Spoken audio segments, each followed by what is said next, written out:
Humate, প্রচণ্ড গরম। আমার দাঁড়িয়ে থাকতেই কষ্ট হচ্ছে, আপনারা কিভাবে বসে আছেন আমি তাও চিন্তা করতে পারছি না। তো প্রথমে আমরা দোয়া করি আল্লাহর কাছে, আল্লাহ পাক যেন আমাদের উপরে এই যে প্রচণ্ড গরমের একটা আযাব মনে হচ্ছে, আল্লাহ পাক সেটা যেন দূর করে দেন। আল্লাহ পাক যেন আমাদের উপরে তার রহমতের বৃষ্টি বর্ষণ করেন, আমিন।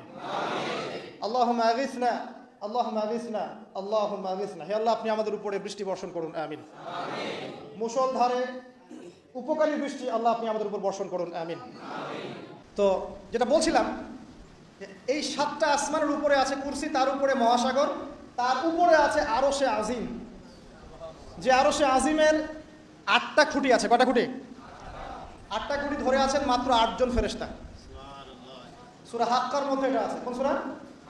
হাক্কা। এই 8 জন ফেরেশতা এটাকে বহন করে কিয়ামতের দিন নিয়ে আসবেন। সুবহানাল্লাহ। তাদের শক্তি চিন্তা করেন।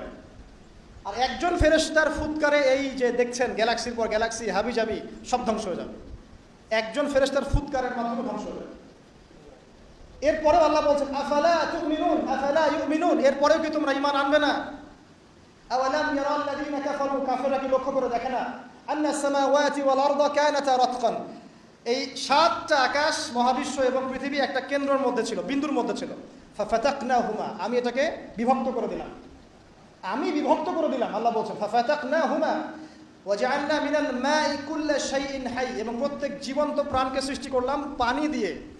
আমাদের কোষের মধ্যে সাইটোপ্লাজমে পানির পরিমাণ কত পার্সেন্ট? নিউক্লিয়াসের মধ্যে পানির পরিমাণ কত পার্সেন্ট? বেশিরভাগই পানি। পড়াশোনা করেন, পানি দিয়ে তৈরি করে 70 to 80%। আফালা ইউমিনুন, এরপরে আল্লাহ বলছেন তবুও কি তারা বিশ্বাস করবে না? তো ওই আরশে আজিম ধরে আছেন 8 জন ফেরেশতা। তারপর আরশে আজিমের উপরে আল্লাহ রাব্বুল আলামিন। তো আল্লাহ রাব্বুল আলামিন এই যে প্রথম মহাবিশ্ব দেখছেন, এর ঊর্ধ্বে অবস্থান করছেন। তার মানে এখানে যে সময় চলছে, অতীত, এখানকার অতীত, এখানকার ভবিষ্যৎ, এখানকার বর্তমান, আল্লাহ পাক এই 3 কালের ঊর্ধ্বে অবস্থান করছেন। আল্লাহ পাক যখন বলছেন যে আবু লাহাব জাহান্নামে যাবে, আল্লাহ পাক দেখে দেখে বলছেন, এই যে ভবিষ্যৎটা আল্লাহ পাক দেখছেন, আবু লাহাব এখানে আছে, এখন ইন ফিউচার এখানে যাবে, এখানে গিয়ে সে জাহান্নামে যাবে। আল্লাহ চোখের সামনে সব। আমাদের কাছে মনে হচ্ছে অতীত, বর্তমান, ভবিষ্যৎ, আল্লাহর সামনে এগুলো কিছুই নাই। ওই যে নক্ষত্রের কথা বলা হচ্ছে, এটা অতীতকালের ছবি, কত বছর আগের ছবি, এত বিলিয়ন বছর আগের ছবি। মানে আপনি আমি আকাশে যা দেখি এগুলো পাস্ট টেন্স, অতীতকাল। এটা সূর্য আপনি দেখছেন এখন, এটা 8 মিনিট 20 সেকেন্ড আগের সূর্য। ওদের থিওরি মতে আলো আসতে যে সময়টুকু লাগে, এই সময়টুকু চলে যাচ্ছে আপনার। আলো আসতে কতটুকু সময় লাগে পৃথিবীতে? 8 মিনিট 19 সেকেন্ডের মতো। তার মানে আপনি যে সূর্যটা দেখছেন এটা আসলে 8 মিনিট 19 সেকেন্ড আগের সূর্য। তার মানে আমরা যা দেখছি আকাশে সব পাস্ট টেন্স, অতীতকাল। তাহলে যদি সূর্য থেকে পৃথিবীকে দেখা যায়, তাহলে ওরা পৃথিবীর অতীতকাল দেখবে। কথা কি বুঝতে পারছেন? আল্লাহ পাক এগুলো সবের ঊর্ধ্বে।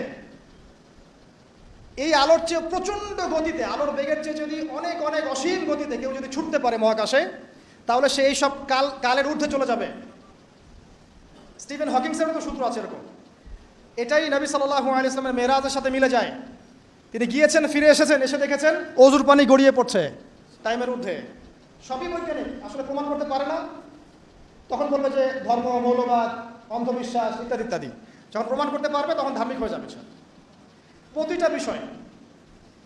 তো এটা নিয়ে আরো ডিপ কথা আছে, আজকে ওইদিকে আমি যাচ্ছি না, শুধু এতটুকু বলছি আল্লাহ পাক এই সব কিছুর ঊর্ধ্বে। সেখান থেকে আল্লাহ রাব্বুল আলামিন সবকিছু দেখেন।